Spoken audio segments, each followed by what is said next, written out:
Talon Outdoor Show. I hope all this is recording. Hey, how are you? y'all? Hey, how are you? How's your mama now? It's working. So, before the show, we were talking a lot about deadly force encounters and use of force and what's reasonable and all that. And being that I'm here, JD, you're here, Captain Paul, you're here, and our attorney is not here, let's talk about the law. Yeah, Because that's a that good makes time. absolutely Hey, good Fred sense. not being He here can and us fix us talking next about week. the law, we may get something accomplished. we got so Fred and I, apologies. Fred was available yesterday, not today. We were available today. So it was, you were doing some anniversary. Yeah, well, Wednesday this past week was Annie and I's 20th anniversary. 20 years. So, Huh. and anyway, we had intended to, she was going to take off from work and we was going to go fishing on Thursday. So I had planned all that and then she had to go to work. So Such is the life of someone in her career path. My wife also works for a similar type of organization, and I never know what's going on. At this point in time, and between the two of us, and it's just okay. It's just is what it is. We'll make up for it at some point in time. I did get word today. We weren't going to talk about it on the air, but there's a particular silencer company that has our stuff in production. We'll be here in a few weeks. Nice. Not a few months like is normal. We've got Cool. So I'm looking forward to that, getting some stuff in. So we were talking about deadly force encounters, and Paul, you asked a question before the show about, and we have talked about this in the last show, and some of the stuff that went out on TikTok and a little sliced up makes it sound like I was advocating running people over, and I am under the right circumstances, but it has to be under the right circumstances. If someone puts you in a situation where you don't have any other choice and you have to do it, I was kind of poking at the possibilities and the ways that might occur. And I think a little follow-up might be good because, and you brought it up, there are sheriffs and it's in Florida, constitutional officers who are the primary constitutional officer in a county, and the 67 counties, and in Alabama and Georgia. I mean, the sheriffs do everything. Some states in the nation, they are very limited in their authority. They do civil process and the courts and the jail. That ain't the way it is in the South. In the South, the sheriff is the man. Yeah. You've got police chiefs who are almost always appointed. There are like two in the state of Florida. One happens to be in Mariana that's elected by the charter of the city or whatever. But most of them are appointed by a mayor or a chief, city council or whatever. Sheriffs are elected. I think there were some in Florida until a few years ago. There were two, Metro-Dade, and Miami, Jacksonville, and Jacksonville right. were the two. I think both of them now may be elected. I'm not positive. I know one of them, but I can't remember which one. I think DeSantis pushed, and the legislature pushed for constitutionally elected sheriffs across the state, and I think that's the way it is now. I think they have to be. So too. But anyway, yeah, I feel fairly certain. But Metro-Dade and Jacksonville, Duval, because they were essentially consolidated between a bunch of the city and county were consolidated law enforcement agencies. They were appointed, and but I think that's changed. I don't keep up with it because it ain't my county. I don't live there. I agree. I'm fairly certain that it has. DeSantis has done a lot of things to bring things to be more uniform across the state, which is good because we should have. I honestly believe we need a choice. And I'm not going to say that electing the sheriff's always the way you get the best person for the job. You get the most popular person for the job. It's not necessarily always the best person for the job. However, that's how we choose. I don't know that the people sitting in Washington are the best people for the job, but they are the people that got chosen, and that's how representative democracy works. Republic. That's how we do things. So we're not really a democracy per se, thank God, or else who screams the loudest the mostest with the loudest would be controlling everything. your world controlled by populists like The Voice or America's Got Talent or something. They got voted in, so they're okay.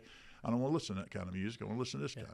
So anyhow, the certain sheriffs have been going out on a limb and saying some pretty strong stuff in the press. And most of the sheriffs in the state are no ambiguity, like very clear. Very clear to the public and their people. But you brought up the point, and I think what it brings to mind is the sheriff has to be caught. If you go out and say, if you do this, we're going to kill you, you got to be careful how you message your people, because you don't want to just turn them loose to go out there and look for people who are doing this. And that's not how cops think. JD, you and I spent a career doing that. I don't care how much leeway you give us. We're not going out there looking for the opportunity, but I think the messaging from the sheriffs is to let the public know. Yeah. It's a matter of perception. Yeah, we're not going to put up with this silliness here. Right. It's kind of, and they'll come across, like you said, they're come across really strong, really direct and really strong. And they put in things, the ones that I've heard are putting things in very plain language for everybody to understand without saying what they're really thinking is, or what they're translating is. If you present a deadly force situation towards our officers, we are going to respond with deadly force, is what he's really saying. Is if you do something that is likely to cause death or great bodily harm, which is by court decisions defined as likely to put somebody in the hospital for an extended period of time, or a permanent injury or whatever. There's a lot of ways to define a deadly force, and it's likely to cause death or great bodily harm. That is the verbiage in the law. And what he's saying is, if you do something deadly force that elevates to the level of deadly force towards our officers, we're going to respond in kind, and we're going to kill you dead. Graveyard, we're going to kill you graveyard dead. Graveyard dead. We'll let your relatives notify where to come get your remains. Right. However, law enforcement is required, and we all know this because we're taught it in the academy and annual retraining and refreshers and updates. We can escalate and use deadly force as necessary, but as soon as a subject or suspect in the situation de-escalates, we have to de-escalate in kind. So if we say somebody throws a brick at me, all right, now they don't have any more bricks. Okay, well, they used deadly force against me. However, they don't have the means to do it anymore. If they throw the brick and run, you can't shoot them in the back while they're running away. Right. You have to chase them down and so we have to get them handcuffed. It's like moment by moment by moment. Split seconds make differences. So we have to make that decision. Just because you did that doesn't mean that it's justified in our continued use of deadly force. No, and this applies to civilians as well. Yep. Now, civilians get a little bit more leeway sometimes in certain cases simply because they're not as highly trained as law enforcement officers are. Law enforcement officers are and should be held to a higher level, a higher standard. Now, but here's the thing is we have to continually reevaluate those situations moment by moment. Now,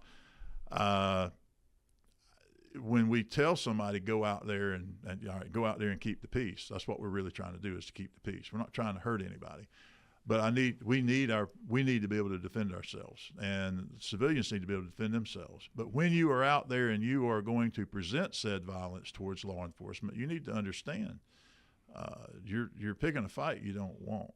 I mean, because he's armed, and so I just want people to recognize that as soon as, just because you reach a moment where deadly force is authorized, be it law enforcement or civilians, when that moment is over, your moment to use deadly force in response is over as well. If I'm out on a call as a deputy sheriff and I point a gun at somebody and I say stop, and they point a gun at me and I pull the trigger, let's say I miss, okay, and they throw their gun down and surrender, I can't keep shooting. Now, if I clearly perceive that they put the weapon down, if I clearly perceive that, now that's what it comes down to a lot of times, is the perception. Did I see it? Did I recognize that moment? What would a reasonable officer have done under the same circumstances? Now, evidence is here that used not to be here, body cameras, then you've got witnesses, and where you run into a lot of problems is witnesses will say something and the officer didn't see it. Witness will say something and a civilian who was responding with deadly force didn't see it. Or it didn't happen because they perceived it a different way. It didn't happen at all, and body camera catches stuff like that all the time. Yeah, and even the body camera footage can be skewed because it only sees what the lens sees, and half the time it's blocked. It's not like an overhead drone capturing it or anything, and you can't sense the tension in the moment. You can't see something happen off a stage right at the time, so you just don't ever know. So. And so we'll be back in just a minute. You'll cover.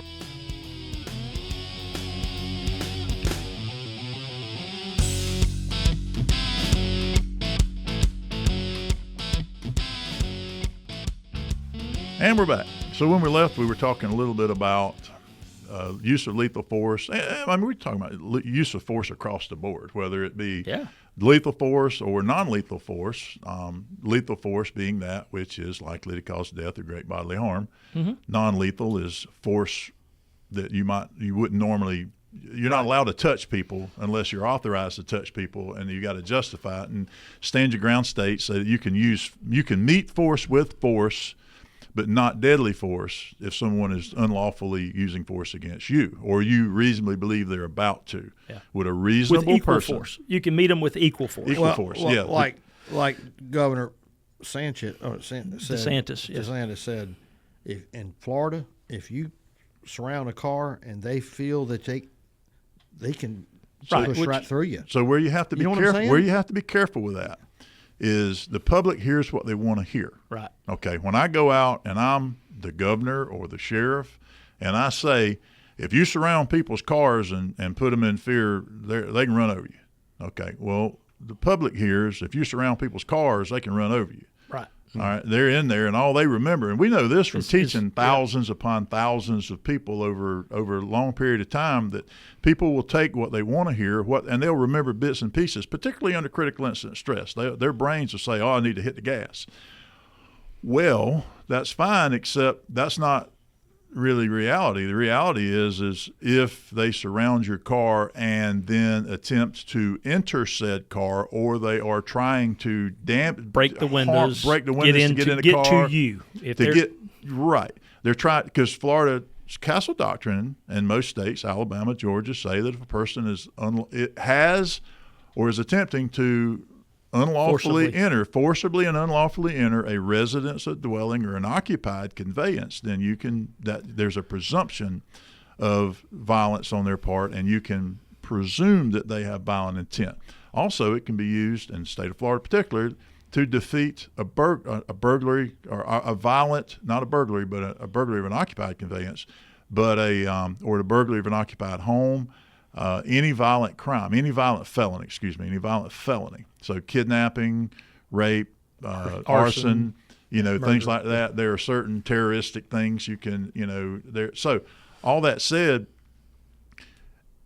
what you have to go back to what you reasonably believe. You can't say the governor or the sheriff said I could do it in court, because when you go to court, they're going to go, well, the law says that you have to be in reasonable fear of death or great bodily harm, or they have to have been committing a violent felony. Now, throwing a brick through my windshield, there again, game on. I don't know how many more bricks there are. Now you go to the point, well, okay, the guy doing it is to my left. They're trying to get in my driver's door. There are people in front of me. All right. Now, the person to the left of me, I'm justified in using deadly force against that person because they are trying to do something that is a violent felony. But the people in front of me aren't that person. So how do we extend my right to drive forward through that crowd against those people when this person? Now, here's how I connect the dots. And we don't have our attorney here today, but here's how I connect the dots. They all showed up there together. All right? They showed up together. This thing has turned violent.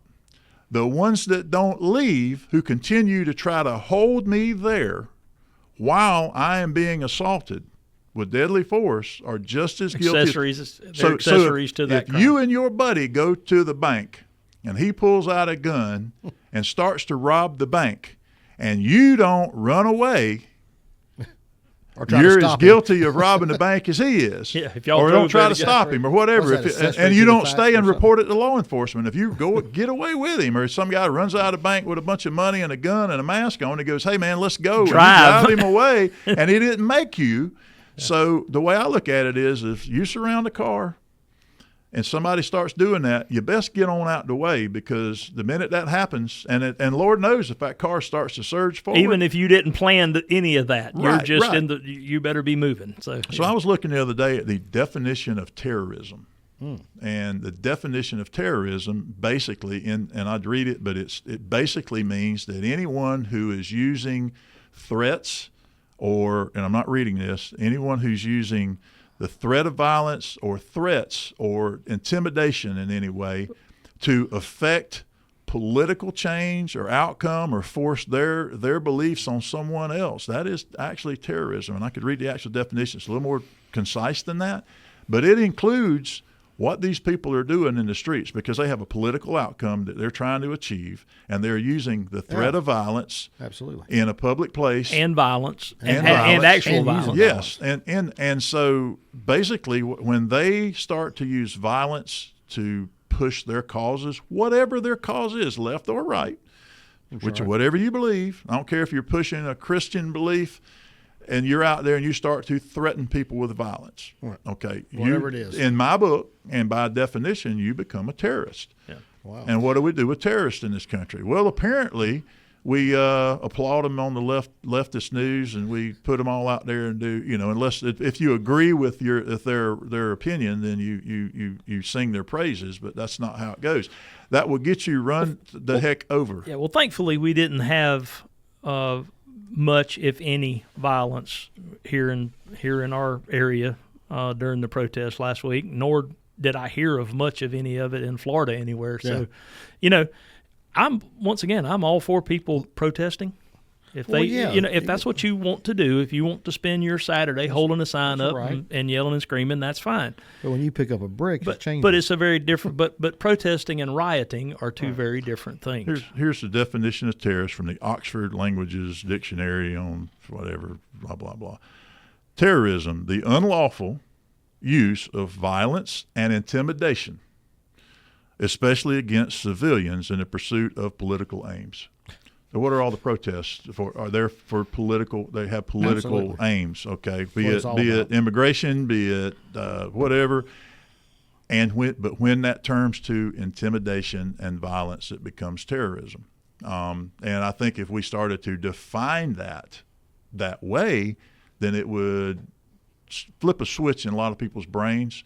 And I think what's happened in the state of Florida, in particular, and across the South, is that our government leaders and our law enforcement officials are starting to see, which brings us back full circle, that we can't tolerate that here.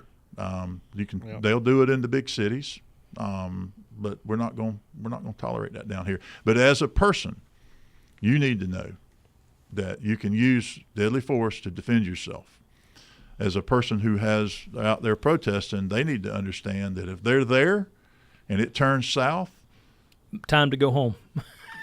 Especially best advice we can give you. Time to go home. Especially if that person's driving a big white 4-wheel drive pickup truck with a ranch hand bumper on the front, because I will tell you that one's going to drive through the crowd. Yeah. It just all boils down to here's the thing, Paul. If they're surrounding the vehicle, and what was happening here in a lot of places I saw is they would wait until the traffic light stopped traffic.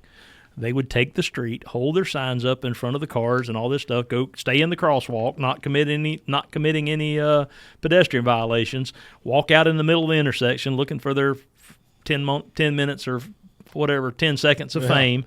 And when the light would go to change or the crosswalk would start beeping and say it's time to get out of the road, the light's fixing to change, they would walk off to the side again. Good for them. And that's exactly that's okay. That's Nothing wrong with perfectly that. fine. They're not even inconveniencing anyone. Yeah, and that's blocking fine. traffic, then it changes. Now they're breaking the law at that point, but it's not a deadly force situation. That's what we want people to understand is just because they happen to be in front of you holding a sign up when the light turns green, that don't mean you can run them over. You're going to get yourself in trouble. These people that Common sense. Go across the interstate and then hold hands and line across the interstate, and all they do is just stand there, you can't run those people over. You can't. That's something that law enforcement needs to be. Now, there's a lot of instances where you got people blocking the road, and then the car keeps trying to move ahead, and they're late for work or whatever it is. They're being inconvenienced by the people blocking the road.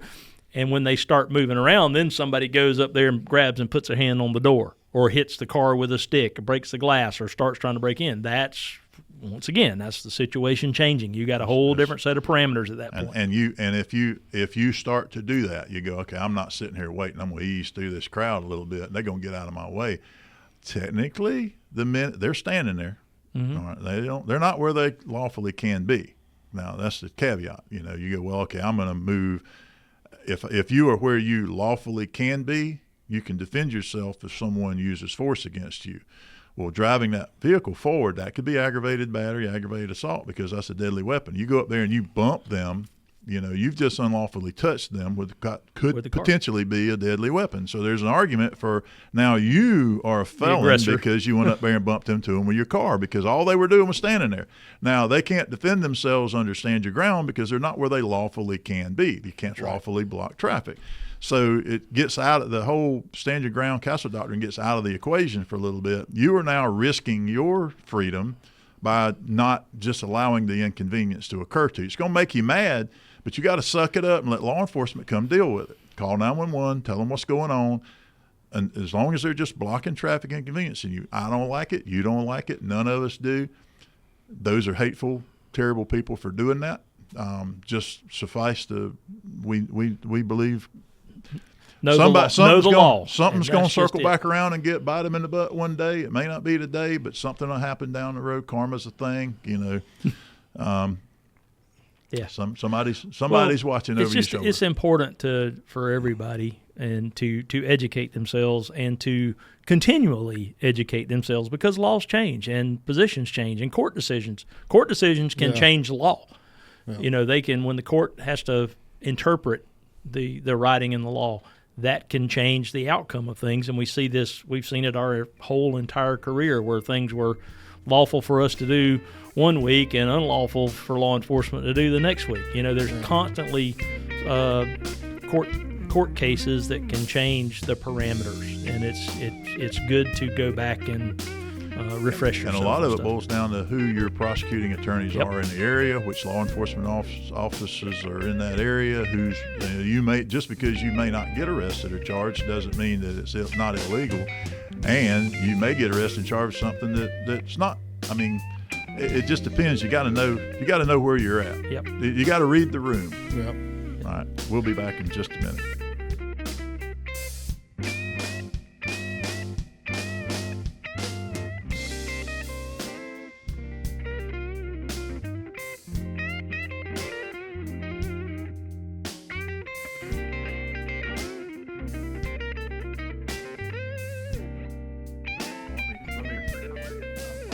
Yeah, it's an AGM in the back, but I'm thinking about rewiring it and going to one of the batteries.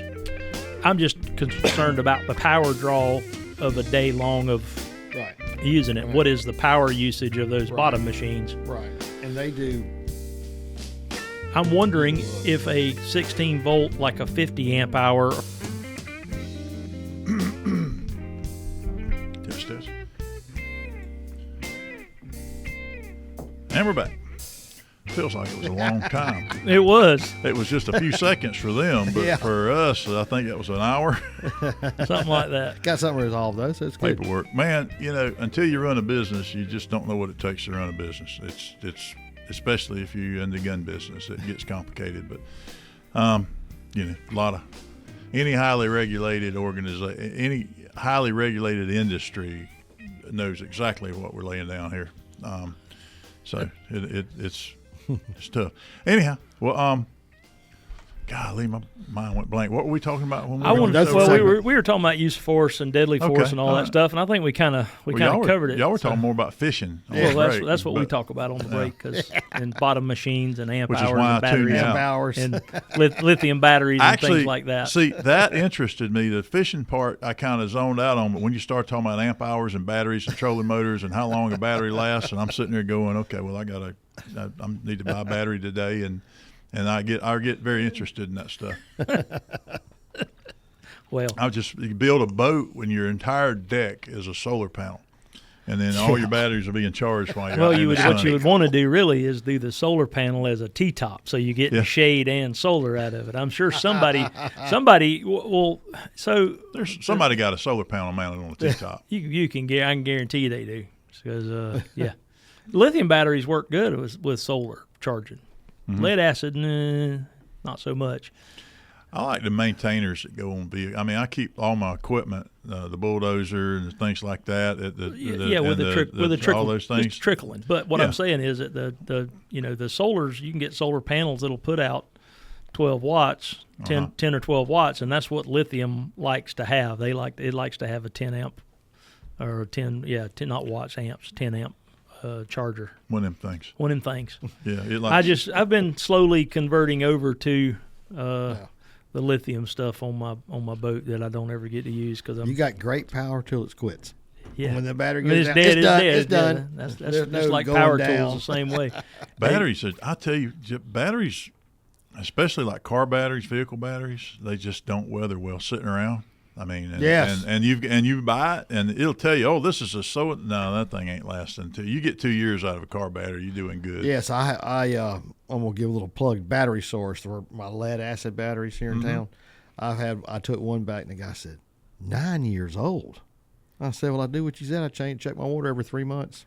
9 years, got 9 years out of it. I'm gonna knock on wood here. My play truck is a '09 Ford that was a City of Tallahassee single cab, short bed, 4-wheel drive Ford truck that I didn't pay a lot of money for, that I've been slowly fixing up and all that stuff. And I popped the hood on it for something the other day to look at something. I looked at the battery, and it's got a Motorcraft Ford, because when the city utility places or city-owned, county-owned, whatever vehicles, they don't care how much spark costs. They just buy Ford parts. They call the Ford place and say, send me a battery. Whereas for personal stuff, I'm going to go shop around and see how much I can get for how much and do that kind of stuff. They put a Motorcraft battery in that thing. It's 10 years old, and it busts that. It'll crank that truck up. I mean, works just great. I'm like, holy cow, this battery's like a 9 or 10-year-old battery. You drive it? I drive it a couple times a week. Like I had running around to do yesterday. I had to take my lawnmower to get fixed, and I just had chores, around the house, chores to do yesterday, and I busted old Pearl off and drove around town, and it's I like it. I don't know why, but I do. I got a real nice truck that I'd rather drive the old beat up up Ford most of the time. I bought a golf cart up in Dothan at the Battery Source up there on the south side of the circle, and got treated real fairly. Go in there. I went in there with a different one time, and the reason I did business with them is I went in there with one that I thought needed new batteries. He goes, you need water in these batteries. And he said, I put water in the batteries. I charged it up for you. Don't worry about it. Have a great day. And it's still running. And this time of year, me being a dummy. Heat, you need to check them. It'll cook them. Yeah, it'll cook them out, especially if you charge them. Here locally at the shop, we got a friend around the corner. We just call him. I need some batteries. Bring me some batteries. Bring some batteries, and they come and bring them and drop them off and pick up the other ones. Just when you go buy batteries, plan on dropping off you, because it's like $10 or $20 for a core nowadays. But well, they got to do something with it. We got to have some source of lead in this country. We don't mine it or smelt it in this country anymore, hardly. So that's a sad thing. Hey, we'll be right back. Who you got? And we're back. No, where do you get 11 minutes from? It's 10 minutes. We're working out the logistics here on the show, y'all. It'll be all right. I wanted to bring up that so we talked a few weeks ago about the House bill with the suppressors coming off of or no longer going to, according to the House bill, with taking the tax stamp fee off of suppressors. Well, I'm still kind of skeptical. We'll see how this goes, but GOA, Gun Owners of America, got somebody to go in there. I think it was a senator from I want to say Montana, that included not only suppressors, but when the Senate went in and amended the bill that passed the House, they added short barrel rifles and any other weapon to AOWs, SBRs and AOWs to the tax stamp free potential. Yeah. Down the road. I'm all. Now, I think in that version of it, they still require a NICS check. So you got to do a background check. So you can't just go buy it off the street. You got to go to a FFL holder and buy it. I wonder if there'll still be the ATF NICS check and fingerprints, or if it'll just be a background check at the point of sale. Okay, so I'm thinking there's no way they can – I don't think they're going to turn them into just firearms. Mm-hmm. I think what we will see, I really believe what we will see in the end product is still having to submit the fingerprints and the photograph, do all the ATF I think that's SBR in and the law, SOT. Yeah. Right. I think we'll still see all that process. There just won't be a tax associated with it, because there's 3 different tax stamps. There's two different. There's a suppressor. For a suppressor, that's a $200 tax stamp. An SBR is a $200 tax stamp, and then you have what's called an AOW. any other weapon, which is essentially neither fish nor fowl. It's some of the things like a cane gun, like a gun that looks like a walking cane, or the wallet style revolver, or not revolver. They made a Derringer. There's a Derringer that has a piece of leather around it that looks like a wallet. So it's a gun, but it doesn't look like a gun. They required it was a $5 stamp. So in the sawed-off shotgun, pistol, grip, whatever's, those were AOWs. So that didn't meet a certain overall length. That was an AOW, where you can have a pistol grip shotgun as long as the barrel's 18 inches long and overall it's 24 inches. You can have, that's not an AOW, but if you make it shorter than that, it's an AOW. So that was a $5 tax stamp. So I think they're heading the right direction. So, you know, maybe this will go through. It's the best chance we've ever had since, you know, the downside to it is, you know, that all can get changed in 3 years again or whatever. You know, change of the powers that be can in the meantime, if they did away with the tax stamp, that's when you go buy everything you can buy, afford to buy, and know you're getting $200 off all your suppressors, right? And go on and get them. And even if you have to have all the government paperwork, at least you didn't have to pay for the tax stamp. Right. And they can't go back and, I mean, they can do whatever they want. It's just getting compliance. Yeah, they can also go back and declare all of those items that we're talking about to be contraband and outlaw the civilian possession of them completely. So there's the downside to all of that. And then you're back to buying fuel filters off Amazon and putting them on your gun and breaking all sorts of federal laws. And going to jail for 10 years. Yeah. So I bet, you know, it just depends on what you're up against. But if our country comes to where is that much anarchy, nobody's showing up to mess with you about that, because I keep going back to go, well, if things get too bad, you know, I'll just call. No, you won't call anybody. There won't be anybody to come to you. It's just well, that's kind of like I hear people say, well, you know, I'm buying some PVC pipe to bury my guns in the yard, and you know, how are you going to do yours? And I'm like, you know, sir, if I had an inkling that it was time to bury guns in the yard, it would be, in my mind, if I had some buried in the yard, it would be time to start digging them up. Yeah, I mean, you're trying to hide something. If you get in trouble, you go out and become a felon, and they're gonna come and look at your house and try to get your guns. You may be hiding it from them, but when the world ends, understand this: when it gets that bad, nobody's coming to your house to get you, to get your stuff, or to help you either. And so the people coming to your house are the people who don't have anything, who want to come take your stuff. Yeah, or the people who have more stuff than you have that can overpower you and take your stuff. To add to their stuff. Yeah. Right. You need to make sure and make friends with your neighbors. Yeah. Move out in the woods or have a place you can retreat to, and then be, you know. I don't know that you necessarily got to move out in the woods. If you got a lot of good neighbors, that sounds like a compound to me. It is. So, you know, you need to start, but just there's never going to be a zombie apocalypse. But what will happen is the people who do not have the means to take care of themselves and don't have the skill set or the knowledge base or the resources are all going to basically go into the places where there are resources and there are things, and they're going to try to take it from you. So it won't require headshots.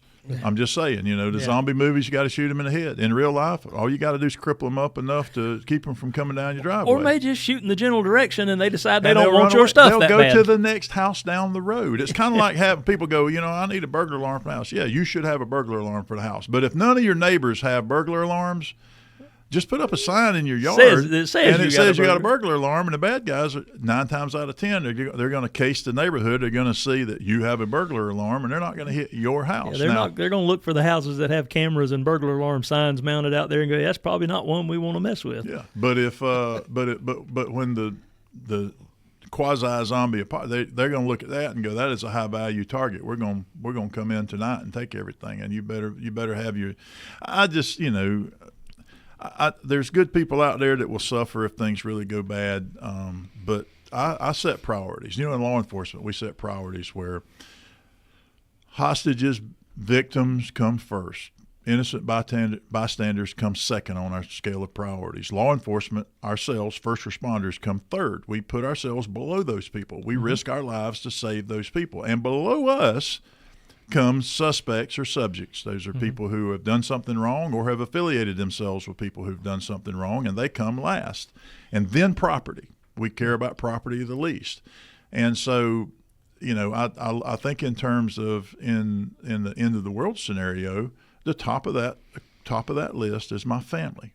Yeah. Okay, absolutely. my family.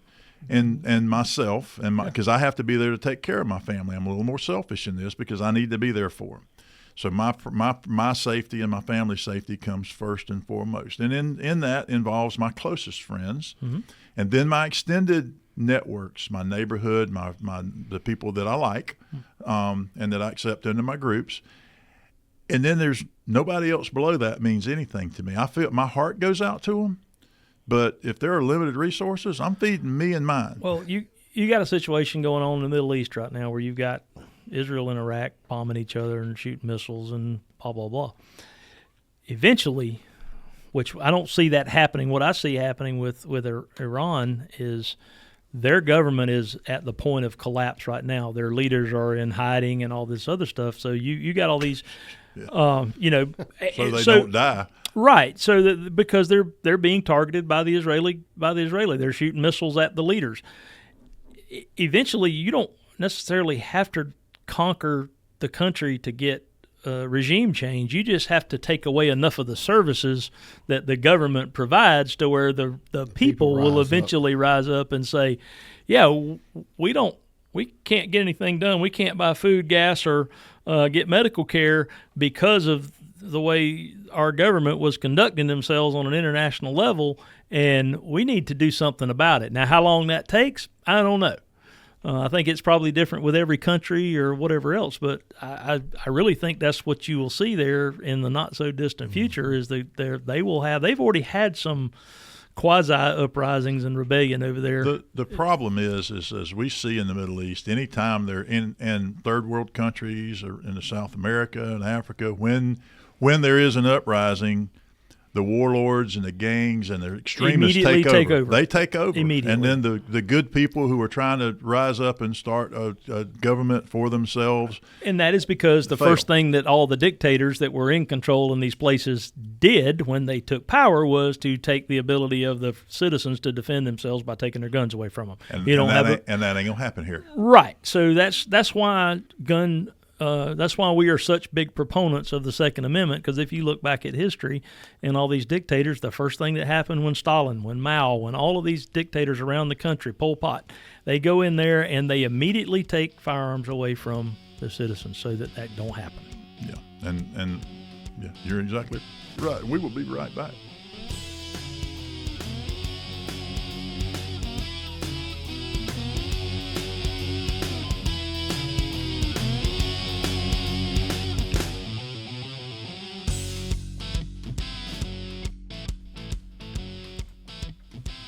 And we're back. So you're messing around with this computer. I want Grant to come back. You get pretty good at it, Charlie. No, I just until it locks up. We were talking about how long it took to take one of the breaks earlier. The whole time, a little blue circles going round and round. They didn't come up with a redneck computer. Yeah, and I could understand. Y'all, that. hold on a minute. Hold on. They got what kind of operating system you got? I got Windows. Windows. Yeah, that's the redneck version of Windows. Well, you got any antivirus? Yeah. What's it called? Screen Winder. It screens everything. Well, how do you get it open? You go. It's got a screen door, and so that keeps all the bugs out. I'm telling you, man, that's like having that gum GPS. I mean, the voice guided. They got to come out with the redneck version. I don't understand why anybody hadn't, because even all the other people in the world would buy it just because it's funny. Take a left like you was headed to Mama's. Hey, take a left like you was headed down to Mama's house, but before you get there, turn it to Red Barn. You done missed the road. You got to go up here and make a U-turn. Well, I love how when you miss a road on the following the blue line on the GPS and you miss a road and it shows you got to turn left 5 miles up the road and make the block and come back. And I'm going, there's a turnaround right there. You know, and you turn around and it reroutes. Well, better yet, let me lock it in. I think I can get through that particular ditch right there. Mm-hmm. Don't you hate it? You get on the interstate and you're driving along and you know, not paying much attention, and you pass the exit and then the traffic backs up and you're looking over to your right going, well, there's the exit right there. I think I could probably, I think we tried that in the middle of the night in a rented RV up in somewhere I think we between. Did that in the middle of the night. We did. Middle of the night, somewhere between here and South Dakota one time, missed the exit and like, Jason I think was we can make driving, that. wasn't he? Yeah. Yeah, I remember sitting there and bouncing up, hitting my head on the ceiling of that RV. Took that RV back up there at Enterprise. I'm like, you better goose it. I think all those doors were loose when we picked it up. Oh, I know for a fact they were. They were just about to. It was about to give up the ghost before we left. Water sloshing out the toilet. It made it. That's all I'll say. What are you doing? Well, missed a turn. Well, you go down it. Are y'all going up there this year? No, this. We going. Yep. We going. We'll go. We don't know how we're going to go, what we're going to transport ourselves in, but we got a van in the parking lot. We don't do the RV thing anymore because that is the most so an RV, a motorhome, is absolutely. I love traveling in them. You know, go and play it, but you don't put 8 guys in an RV and go a long way, because those, like the little you said that the table / booth / couch / dining. Yeah, you can shove your kids in there and let them eat and make it into a little short bed, but you don't want to sit in that thing for 12, 14, 18 hours. That thing is not comfortable. The recliners in the van, however, they are more comfortable. I cranked the van up a couple of days ago and rode it around the block a few times. Went and drove a little bit. Everything was working good, so it's ready to go. I keep saying I'm going to start driving at home every once in a while, and there's always have some reason not to. It's just, you know, my car is too comfortable. In my truck, I'm always pulling something. I'm pulling a trailer today. Van will pull a trailer. Yeah. All the way to South Dakota and back. Yeah. So what's going on with fishing? Well, I'll tell you what, we've been seeing some mayflies this week to get out up the on Lake spins. Brim, hitting on them. Grass is still starting to come back on the Flint up there on the lake, on Lake Seminole. Talked to Dale Bessie. He fished yesterday, well, it's been Thursday, out on Lake Talcon, was catching some nice bluegill, fishing the shady banks. You get those mayflies hatching get on a shady bank and fly fish or throw beetle spins, man. Yeah. You talk about have fun with the ultralight. Yeah. I was eyeballing my ultralights in the garage yesterday, and I was like, I think I need to go throw one of them. It's that time of year, man. I used to love summertime on Lake Talcon. My uncle had a lake house down there, and we'd go stay at the lake house sometime on the weekends, and I'd take the boat across from his place and go find those banks over there with those catch some big old bluegills. That's nothing wrong with that. That's fun right there. Y'all been catching any bass? Yeah, the bass. I've been on the water every day this week, and man, I tell you what, the bite's been better. It seems like it in the evening versus in the morning for the bass. Been catching them on frogs or hitting frogs again, and man, I tell you what, we've had several fish over 7 pounds this week that just when they hit it, just blowing up on it. Yeah. As my granddaddy would say, it like you dropped a keg of nails in the water. Yeah, I tell you what, it's been fun. That's this time of year. That's going to last another couple months, especially mornings and evenings. But so far, it seems like you get more bites in the evening. The last couple right after hours. these little afternoon thunderstorms, get them out of the way. That's right. And it cool kind of everything cools things down a little bit, and they start to bite. That's why I've been doing my trips. Having the place up there, I can have people come and stay. We'll fish the evening and fish the next morning. It's been working really good. Good. But what are they biting? What are you catching them on? On a topwater frog. Frog, the one you were supposed to bring us. Yes, in and show I us forgot to bring. I'll bring it next week. Fred wasn't here, so I'll bring it next week. But I've added some feet to it, and man, little paddles. Yeah, and that thing, you can throw it up in the thickest cover, reel it back through there. It will not hang up. And them big bass, they'll get up under them thick lily pads. You've seen it. And that's what they're doing right now. They're getting under there, getting for shade. I had a customer come in. He wants to go fishing with me and learn about. I guess hasn't lived here that long, but he was asking about Lake Talcon and Lake Seminole. And I know you're primarily Lake Seminole, but you have fished Talcon. Oh gosh, he was grew up on Lake Talcon. Yeah, so he was asking about color of plastic baits to fish with in Lake Talcon, and I was like, man, that's just one of those. They're the purples and blacks. That's right. And blues have always been good on Talcon. Better where Seminole's always been a green or tan or That's a right. pumpkin seed or watermelon That's right. seed Green or something. pumpkin, Yep. watermelon, especially in the creek. Watermelon red, that Yep. works really good up there. But in Talquin is to me has Seems always like been darker colors. darker colored. The black, there's this time of year on Talquin you can go around the docks and stuff and take a big like a 10-inch black man's jelly worm or something and flip up under the docks and you just liable to catch a Okay. All right. monster. So why do you think that is? The color, watercolor. Water clarity, watercolor. Yeah. Talquin's got kind of a tea color to it. Talquin has a lot of tannic, tea-colored tannic That's stain, right. browner. It's the brown And that- colored water, right and you're now- always just about always on Lake Talquin fishing in deeper water than you are on That's Seminole. right. That's right. Talquin right. is a very unique lake for Florida. It's more There like a is Texas no lake. other lake like Lake Talquin in Florida. Yeah. All your Florida lakes are God-made lakes. That's a man-made lake. It's got rivers, creek channels, Yep. river channel running through So it. Nothing else like it in Florida. All the other lakes around here are essentially big sandhill ponds or sinkhole fed That's right, or like Lake whatever. Jackson. Yep. You know, it's Ammonia's the same way. natural. Sinkhole natural lake been here forever. Talquin was basically Little River and Ocklackney River Ocklackney confluence, and they dammed it up, made this really deep reservoir like you see I out. do believe Sorry, 1919. Dothan audience. What's Eufaula? Eufaula is It's a reservoir. It is a man-made It's a reservoir. man-made reservoir. That actually, Is this big? oh yes, It's like huge. it's twice the size. It's like 67,000 acres. Mm-hmm. Might even be bigger than that. But it runs kind of north and south. And buddy, when that wind gets blowing from the north or from the south, they can get rough on that pond. But that is a great fishery up there. Yeah, it is more similar. So Eufaula, Kind of that one is similar to Talquin. Yes, It is more yes. like Talquin, where you've Yes. got It's river bigger. channels running through the lake. Seminole is like Talquin in that it is a reservoir. It's a man-made reservoir where they dammed up the Chattahoochee and the Flint. But because on Seminole you had so many other small tributaries coming in there, you still ended up with a lot of shallow water and a little bit of deep water because they literally That's right. dammed it up at the confluence of the Chattahoochee and the Flint. That's right. Seminole is made up of three parts. You have the Chattahoochee River, which comes from Eufaula. Mm-hmm. Then you have Spring Creek. Then you have the Flint River, and right below it is right below the dam is the Apalachicola, which goes to Apalachicola Bay. Yep. And it's actually the type it's called is a lowland 2, where you have a river channel, and then from the river channel to the bank, you'll have these large flats, and there'll be just Gradual bottom ups and terrain, and downs. it's not a lot of deep creek drop off channels stuff. left. Yeah. That's right. Talquin is full of creek channels because you've got the Ocklackney, you got the Little River, you got the Ocklawaha, you've got Polk Creek, Polk Harvey Creek. Yeah, all of these other creeks that all just kind of were all coming into the Ocklackney River at the same place.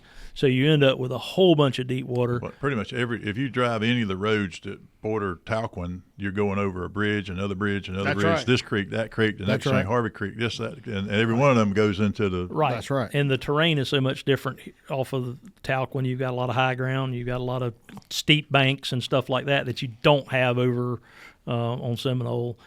You know, some of the, I would say the vast majority of the best fishing lakes in the country are reservoirs.